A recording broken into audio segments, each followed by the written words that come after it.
Je m'appelle Marinette, j'étais très malade.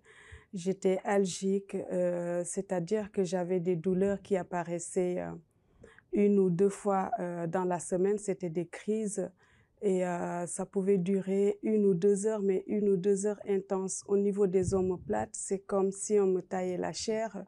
Il y avait des jours, c'est comme si on me mettait une boule de feu. Donc ça me chauffait, j'étais en hyperthermie, la douleur était diffuse au niveau des cervicales, j'avais des céphalées, j'avais des fourmillements au niveau de la tête. Et j'ai consulté des médecins qui m'ont orienté vers des spécialistes. J'ai eu des traitements, mais ça n'a rien donné.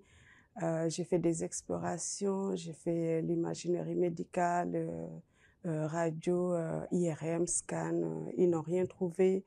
J'ai fait la médecine chinoise, ça n'a rien donné. J'avais toujours des douleurs qui apparaissaient 1 fois par semaine ou 2 même. Et là, je me suis tournée vers les marabouts où j'ai énormément dépensé de l'argent, mais ça n'a rien donné. Et la douleur était tellement intense et ça s'est amplifié de telle sorte que quand je me baissais, c'est comme si j'avais le foie ou le cœur qui se décollait. Intérieurement, je me sentais pas bien. J'étais malheureuse de ne pas trouver la solution d'être malade. J'étais aussi triste due à mon passé parce que la relation avec ma mère était tendue. J'avais peur d'elle parce qu'elle me battait beaucoup quand j'étais petite. Plus tard, j'ai eu une fille et j'ai commencé à reproduire la même chose. Mais à un moment, j'ai dit stop, j'ai arrêté de la frapper. Mais c'est la bouche qui frappait en fait. Ça veut dire que je disais tout ce qui me sortait par la tête sans retenue. J'étais toujours derrière elle. Il y avait même des jours, elle n'avait pas envie de rentrer. Donc voilà comment je suis arrivée. Et en arrivant, j'ai été reçue par des auxiliaires qui m'ont donné la direction et les chaînes de prière à faire. J'ai commencé à avoir de l'amélioration à travers toutes les chaînes de prière que je faisais. Donc, mes crises se distançaient, je commençais à bien dormir. 2 mois après, la campagne d'Israël est arrivée. Je priais, je méditais sur la parole de Dieu. Je venais à l'église tous les jours. Et Dieu, il a répondu car j'ai été totalement guérie. Dieu a restauré ma santé. J'ai été délivrée de tous ces maux. Ma vie s'est vraiment améliorée. Dans ma vie professionnelle aussi, j'ai changé de grade. J'ai eu un bon poste. Mais il manquait toujours quelque chose. J'avais toujours cette tristesse. Quand je pensais à mon passé, j'avais toujours cette tristesse. Et là, je me suis dit que j'ai vraiment besoin du Saint-Esprit, que j'entends parler des témoignages, de la parole qui sort de l'autel, que c'était le seul qui pouvait guérir mon intérieur. Et je me suis lancée dans le jeûne de Daniel. Donc, je priais, je jeûnais, j'ai demandé pardon à ma mère, j'ai demandé pardon à ma fille. Mais le plus dur pour moi, c'était de pardonner son père. Je l'ai pas dit tout à l'heure, mais quand je l'ai quitté, il m'a fait du chantage que tu reverras plus ta fille. Donc là, j'avais vraiment du mal à le pardonner, mais je l'ai fait.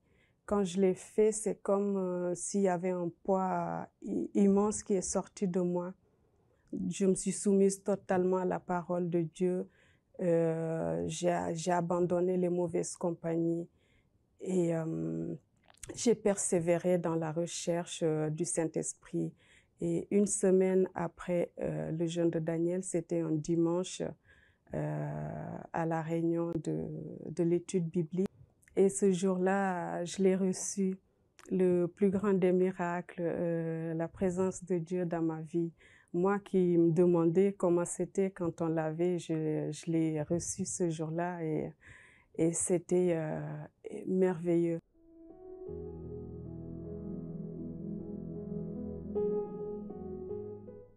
À partir de là, ma vie a pris un autre tournant en fait. La relation avec ma fille a complètement changé. On est devenus complices. Avec ma mère, ma relation aussi a beaucoup changé. Moi qui avais peur d'elle, je la serre dans mes bras. Elle qui m'appelait jamais, maintenant elle m'appelle. Dans ma vie professionnelle aussi, je suis beaucoup appréciée. Mes attitudes ont changé. C'est une joie intense. Dieu m'a bénie financièrement. J'ai pu réaliser.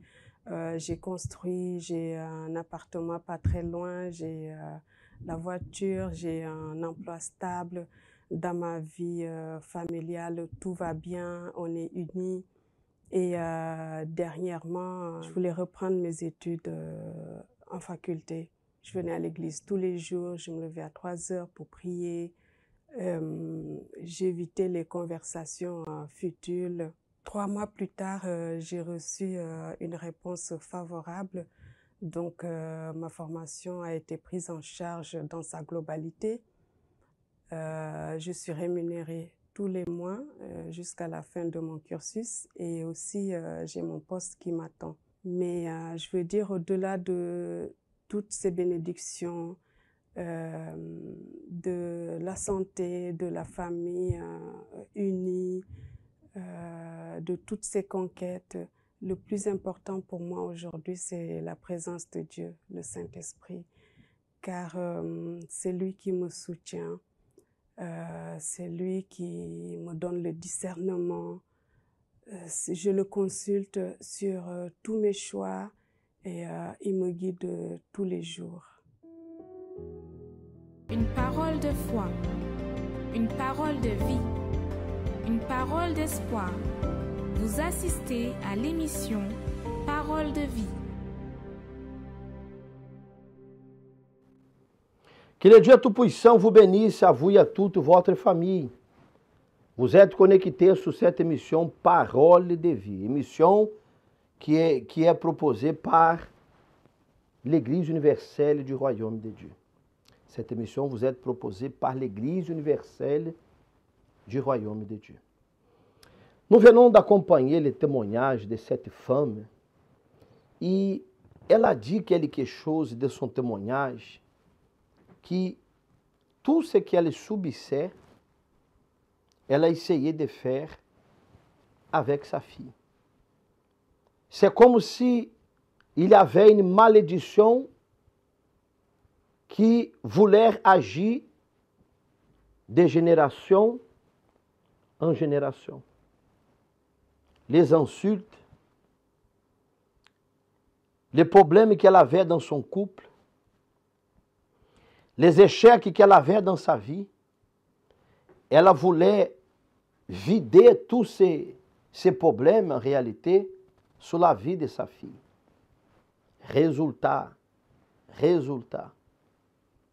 c'est comme une boule de neige, d'habitude les gens disent ça, qui commence petit et à la fin devient grand et est capable de détruire pas mal de choses qu'il trouvera dans son chemin où il va passer cette boule de neige.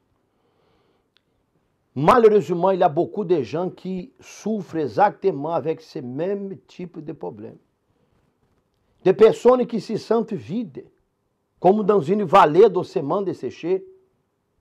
J'ai montré cette semaine une image. Est-ce que nous avons l'image là de la vallée d'ossements desséchés? Regardez cette image. Regardez l'image qui est devant vous. Cette image, elle représente en réalité l'histoire d'Ézéchiel 37, que Dieu a transporté Ézéchiel dans une vallée d'ossements desséchés. Comme ça. Un endroit qui n'avait pas de vie, un endroit qui n'avait pas d'espoir, parce que personne ne voulait aller à cet endroit. Mais lorsque Dieu a transporté le prophète à cet endroit, il a dit au prophète, prophétise. Quelqu'un a prophétisé sur la vie de Madame Marinette, si je ne me trompe pas son nom. Quelqu'un a prophétisé sur la vie de Madame Marinette. Aujourd'hui, c'est une femme transformée. Aujourd'hui, c'est quelqu'un qui a goûté, qui a vu Dieu se manifester dans sa vie.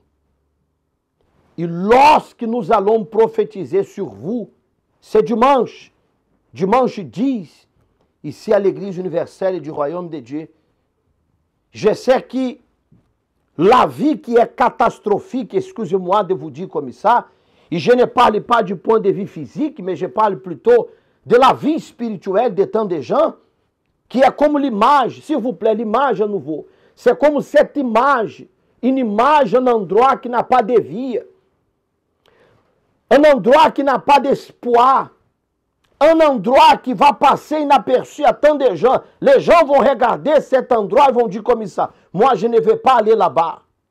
Moi je ne vais pas m'approcher de cet endroit. C'est un endroit qui, nous sentons l'odeur de la mort. Nous sentons l'odeur de ceux qui ont parti. Mais vous savez, mon ami, vous savez que Dieu a fait de cet endroit un endroit de mort, un endroit que personne ne voulait aller. Dieu a fait de cet endroit, Dieu a élevé en réalité une armée puissante, son peuple en réalité. Pourquoi? Parce que Ézéchiel a prophétisé. Et lorsque Ézéchiel prophétisait, Dieu agissait. Il prophétisait et Dieu a commencé à rassembler les eaux qui étaient éparpillées.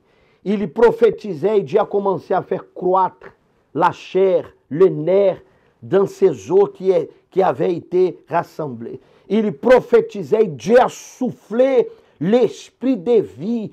Il prophétisait et Dieu a mis ces tas de personnes qui n'étaient rien de tout. Dieu a mis ces personnes comme une armée debout, puissant, pour pouvoir les servir.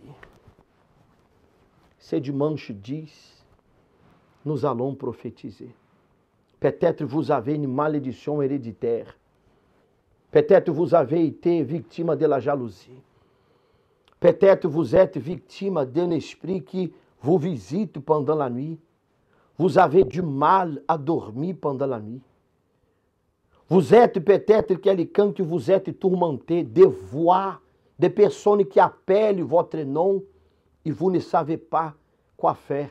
Et peut-être, excusez-moi, peut-être ce problème est tellement caché que vous n'avez pas courage de dire à qui que ce soit. Sinon les gens pourront vous dire que vous êtes fou, vous êtes folle. Peut-être les gens ne croiront pas en vous si vous parlez ce qui arrive avec vous. Mais ce dimanche, nous allons prophétiser.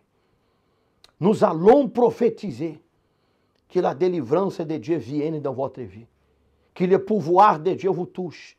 Que la forte et puissante main de Dieu réalise en vous de grandes choses. Vous allez acompanhar encore témoignage. Préparez un verre d'eau, une bouteille d'eau. D'ici à quelques instants, nous allons clamer à Dieu en faveur de vous. Bonjour, je m'appelle Stanley. J'étais un jeune, on va dire, je me sentais rejeté par la famille. Et vu à cause des accusations pour tout et pour rien, c'était ma faute, tout ça. Donc, ça a créé ce sentiment-là en moi, en fait, on va dire, d'être seul, d'être dans mon coin. Et par la suite, je cherchais à se faire connaître par d'autres personnes, par exemple des amis et en dehors. Donc, ces amis-là, en fait, c'est des personnes qui sont en groupe, le plus souvent sont en groupe, mais pour que je puisse intégrer ces groupes-là, il va falloir que je puisse faire ce qu'ils font, en fait.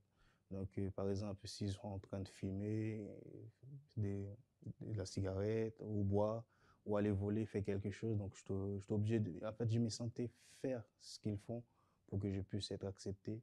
Et par la suite aussi, ça a créé aussi en moi, on va dire, je vivais une vie d'apparence sur les réseaux sociaux. Je me faisais passer pour une personne qui était connue et qui en réalité, c'était pas vraiment la personne en vrai.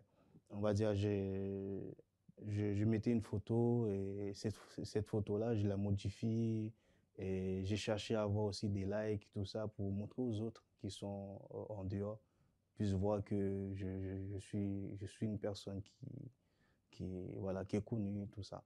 En fait, j'aimais pas vraiment ce que je faisais, en fait. En fait, c'est comme si j'étais en train de chercher quelque chose que je trouvais pas, en fait. Donc, on va dire, c'était triste parce qu'à la maison, c'était pareil.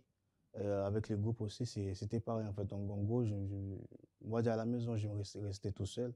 Avec ces amis-là, en fait, j'ai marché avec eux, mais c'est pas, voilà, c'était pas vraiment une vie de, que j'aimais, quoi. À l'intérieur de moi, je me sentais, on va dire, vide. Et j'étais vide. En fait, j'ai essayé de me combler de quelque chose que je ne trouvais pas, en fait. Donc, on va dire, triste. Euh, pour tout et pour rien, ça pourrait aller très vite. Je pourrais m'énerver et fâcher très vite. Et aussi, je me souviens, à la maison, je me tapais, on va dire, donner un coup de poing à la porte, un coup de pied. On va dire, j'avais la rage contre moi-même, en fait. On va dire, je m'aimais pas, on va dire. Donc, c'est comme si, en fait, je me suis dit, pourquoi moi, pourquoi c'est toujours comme ça, pourquoi c'est toujours la même chose. Et, et ces choses-là, je ne parlais pas avec la famille, je vivais ça comme ça. Et quand je suis arrivé, c'était pour un événement. Et par la suite, en faisant des réunions, il y avait, il y avait une réunion que c'était le thème, c'était quelle est ton identité. Donc c'est par la suite, par ces thèmes-là, les paroles qui a été dit, tout ça. Donc j'étais touché. J'ai commencé à prendre des attitudes différentes, des attitudes différentes, les comportements. On va dire, j'avais une façon d'habiller, une façon de faire les choses. Je commençais à prendre des attitudes pour être euh, on va dire pour changer la façon que j'étais, en fait, parce que je me rappelle, le plus souvent, j'ai essayé de suivre tout ce qu'ils font les autres. Donc je me suis dit, moi, cette fois-là, donc il faut que je puisse trouver ma propre personnalité, en fait. Donc j'ai arrêté de suivre, on va dire, vivre cette vie d'apparence-là.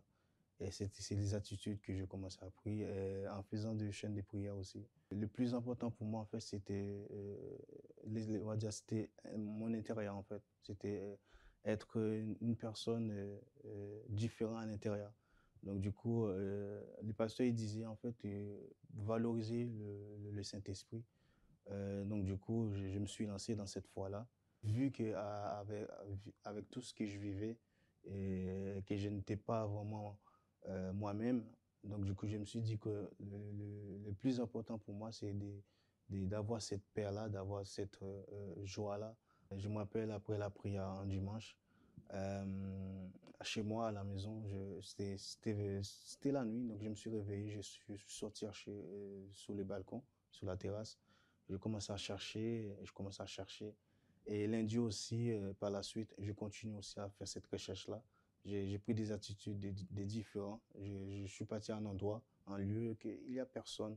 Moi-même, j'ai cherché Dieu, cherché, et ces jours-là, et j'ai eu cette expérience-là avec Dieu. Quand j'ai reçu le Saint-Esprit, en fait, je me sentais, en fait, je dirais bien, mais plus que ça, en fait. Donc, c'était une façon, en fait, pour moi, et euh, dans ce monde-là, en fait, c'est comme ça, en fait, je voyais, en fait, dans ce monde, même s'il y avait tout était à l'envers, tout était brisé, détruit, comme ça, pour moi, à l'intérieur de moi, en fait, c'était pas, je dirais, mon problème, en fait.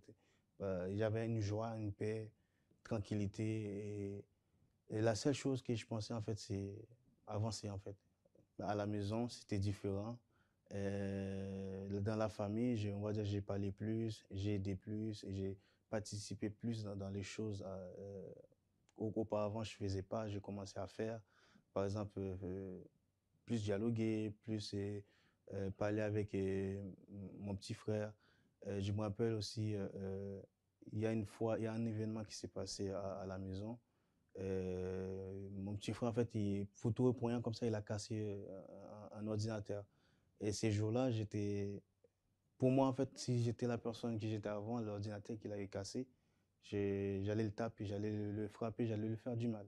Mais même lui, en fait, il n'a pas compris, en fait, pourquoi j'ai pas réagi, pourquoi j'ai rien fait.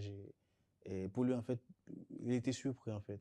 Aujourd'hui, je me sens différent. Je me sens, on va dire, une personne qui a la paix, qui a la joie, qui avance. J'ai plus besoin d'autres personnes je sais qui je suis, je me connais. J'ai plus une vie d'apparence. Avec la famille aussi, il y a plus cet dialogue. On parle, on est bien. Et avant, je ne m'aimais pas. Maintenant, je m'aime bien. Aujourd'hui, on va dire, je suis une personne qui avance, on va dire, qui voit de l'avant, en fait, qui ne regarde pas le passé, qui ne regarde pas les problèmes, les choses, mais on va dire, qui a la tête levée, en fait, qui a la tête devant et qui avance et ça vaut la peine. Je voulais réaliser la prière en faveur de vous. L'émission d'aujourd'hui, nous avons vous montré plusieurs témoignages. Et je sais que c'est dimanche 10, prenez la décision et venez participer le jour de la prophétie. Je sais que Dieu, il va accomplir dans votre vie ce qu'il a promis. C'est la promesse de Dieu envers vous et aussi envers moi. Envers ceux qui croient en réalité. Dimanche, soit à 7h du matin ou à 10h du matin. Préparez un verre d'eau, une bouteille d'eau. Tout de suite après les spots, nous allons clamer à Dieu en faveur de vous.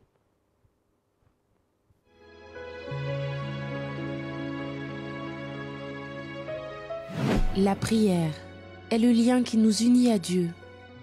À travers elle, nous nous libérons des chaînes qui nous emprisonnent, de la mort qui nous persécute, et nous trouvons la véritable raison de vivre. C'est le moment de la prière. Nous allons parler avec Dieu.